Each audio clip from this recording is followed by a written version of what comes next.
Hello student. हम लोग continue comparing quantities continue कर रहे थे, ठीक है।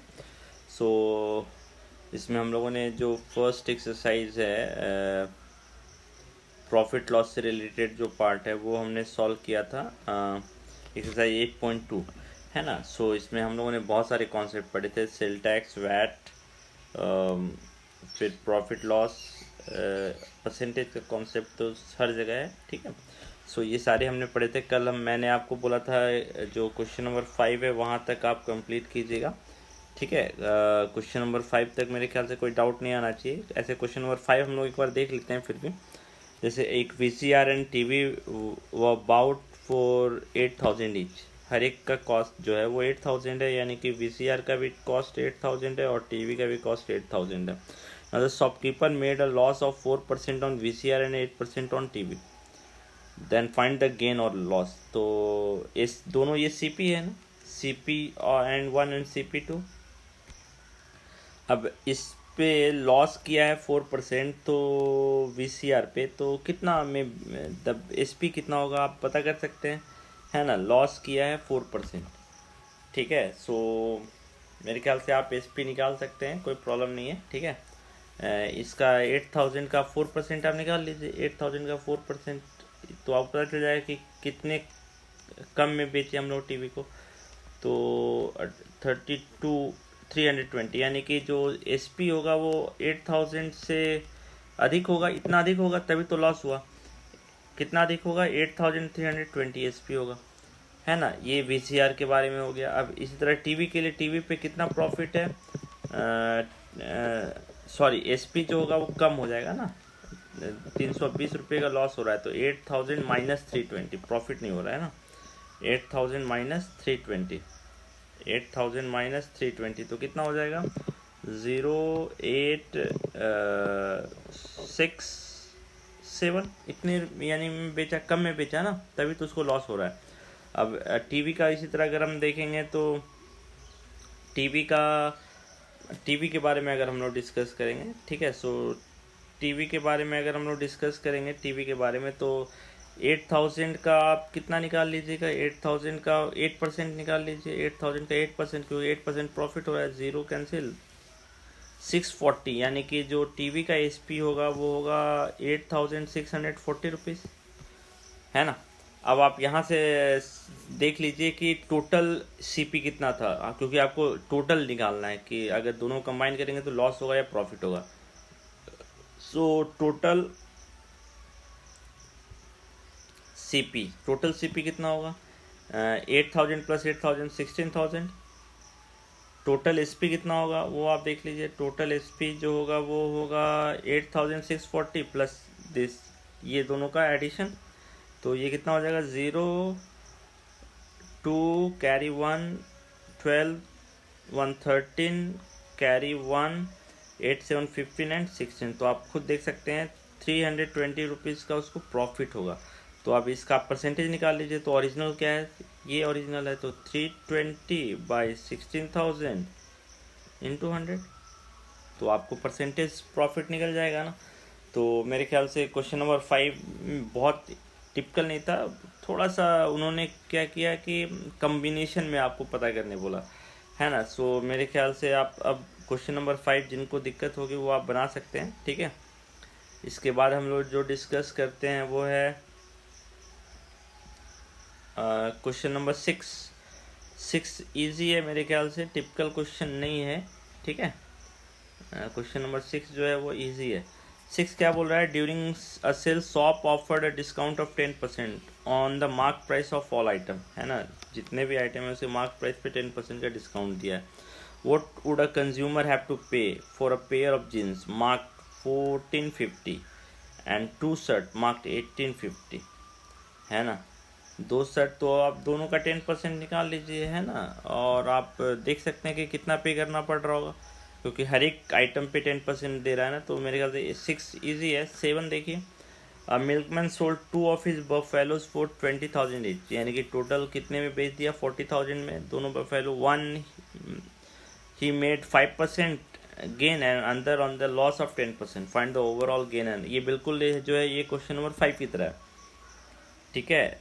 अब वो यहाँ पे उल्टा हो गया, यहाँ पे जो है वो सीपी दिया हुआ था, यहाँ पे क्या दिया हुआ है एसपी, तो हम सीपी मान के चलेंगे एक्स, है ना, दोनों का सीपी मान के चलेंगे एक्स। बफेलो का जो सीपी है वो हम मानेंगे एक्स, है ना, और दूसरे बफेलो का सीपी मानेंगे वाई। इससे हम क्या करेंगे, फिर देखेंगे कि जो ओरिजिनल, क्योंकि ऑब्वियसली दोनों का प्राइस सेम नहीं हो सकता, अगर दोनों का प्राइस सेम होगा तो फिर दोनों में या तो प्रॉफिट होना चाहिए था या तो लॉस होना चाहिए था, तो ऑब्वियसली जो खरीदा गया था जिस प्राइस पे वो दोनों का अलग अलग होगा, तभी तो एक पे लॉस और एक पे गेन हो रहा है, क्योंकि 20,000 पे दोनों को बेचा है तो पहले वाले को 5% गेन पे बेचा, यानी कि जो इसका सीपी होगा वो 20,000 से कम होगा और इसका जो सीपी होगा 20,000 से अधिक होगा, तभी इसको 10% का इसमें लॉस हो रहा है ना। तो एक बफेलो का सीपी एक्स मान लेंगे और दूसरे बफेलो का सीपी वाई मान लेंगे। अब इसका 5% निकाल के इसमें जोड़ दीजिए और वो किसके बराबर हो जाएगा, 20,000 के बराबर, तो उससे आपको एक्स का वैल्यू निकल जाएगा, है ना। और आप या तो ऐसे निकाल सकते हैं या तो कल जो हमने फार्मूला बताया था उससे भी आप निकाल सकते हैं, है ना, उस फार्मूले से भी आप निकाल सकते हैं। ठीक है, हम अगर आपको याद होगा हमने क्या फार्मूला बताया था लास्ट क्लास में,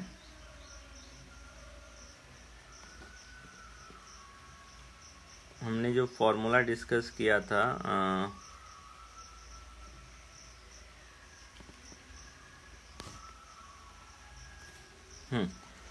अगर आपको ध्यान होगा क्या फार्मूला हमने डिस्कस किया, तो फार्मूला हम लोग देख लेते हैं। यस, ठीक है, एक बार फार्मूला कहाँ पे है,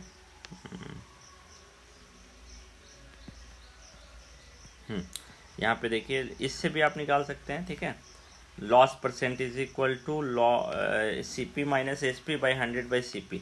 अब यहाँ पे आपको लॉस परसेंट एक में दिया हुआ है ना, लॉस परसेंट आपको दिया हुआ है एक बफेलो में और एक बफेलो में प्रॉफिट परसेंट दिया हुआ है ना, एक बफेलो में प्रॉफिट परसेंट दिया हुआ है, तो यहाँ पे 10% पुट कर दीजिएगा।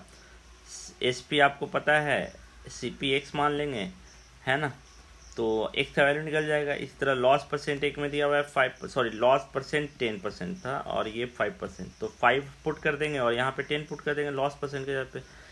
10% नहीं पुट करेंगे, लॉस परसेंट का वैल्यू 10 है ना। सीपी नहीं दिया हुआ है, सीपी हमने वाई मान लिया और एसपी दे दिया है 20,000, तो इससे भी निकल जाएगा। तो आप फार्मूले से भी डायरेक्ट निकाल सकते हैं और अगर फार्मूला नहीं चाहते हैं तब भी आप डायरेक्ट निकाल सकते हैं। ठीक है, 8 नंबर भी इजी है, 8 नंबर भी आप सॉल्व कर सकते हैं। प्राइस जो है वो टीवी का 13,000 है, सेल टैक्स चार्ज ऑन 12%, तो इस पे 12% कैलकुलेट करके वापस 30,000 जोड़ दिए तो पता चल जाएगा ना कि कितना अमाउंट पे किया गया है। ठीक है, 9, Arun bought a pair of skates at sale where discount given 20%, तो and if he paid 16,000 then find the mark price, so let the mark price be x, x का 20% निकाल के और x में से माइनस कर देंगे क्योंकि ये डिस्काउंट है ना, तो ये कितने के बराबर हो जाएगा, 16,000 के बराबर हो जाएगा, तो इससे 1600 के बराबर हो जाएगा, तो इससे आपको x का वैल्यू निकल जाएगा।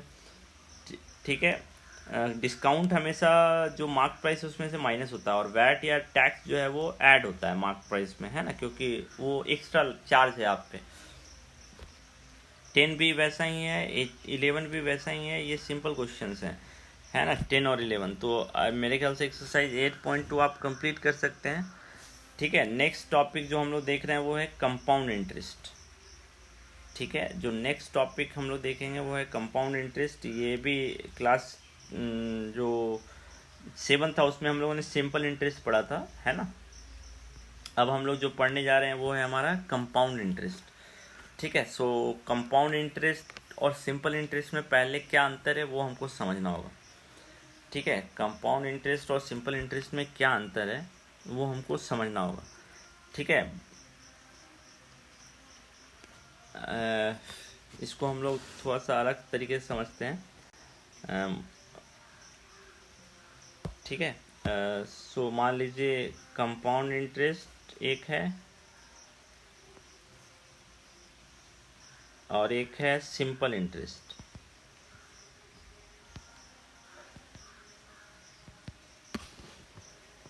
Compound interest and simple interest. अब आप देखिए, पहले तो सिंपल इंटरेस्ट हम लोग जानते हैं ना। सिंपल इंटरेस्ट का क्या फॉर्मूला था, P into R into T by 100 principal amount यानी original amount. Principal amount means what, original amount.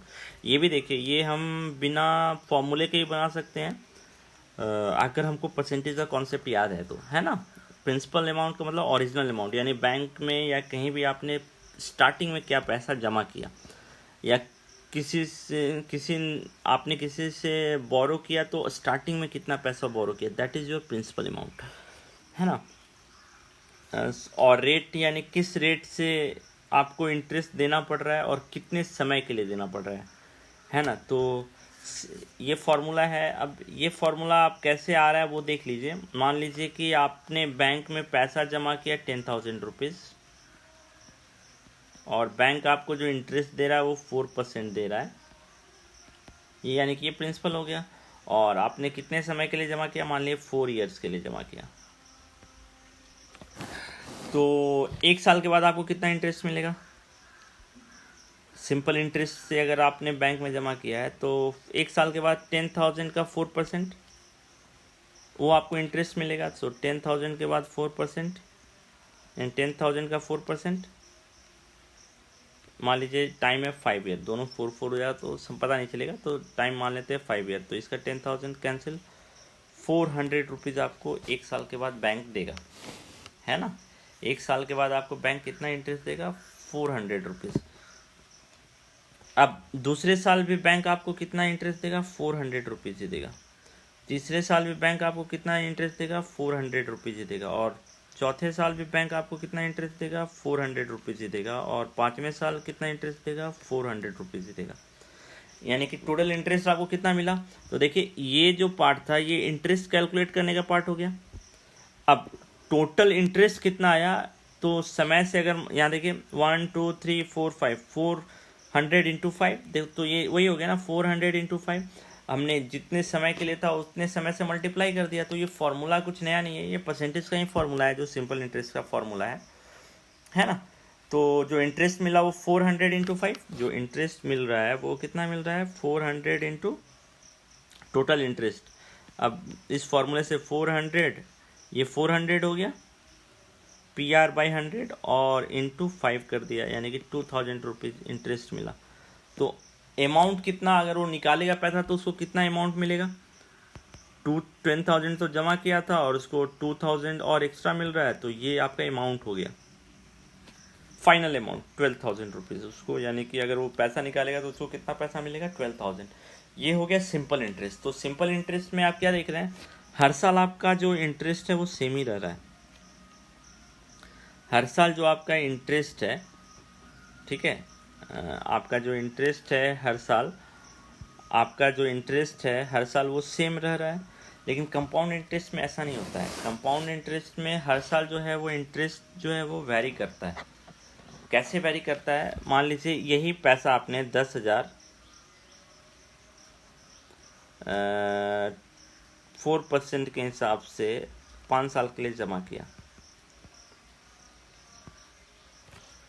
तो आपको कितना 5 साल के बाद टोटल अमाउंट कितना मिलेगा वो हमको देखना है ना। तो अब आप देखिए कि पहले साल 10,000 का 4%,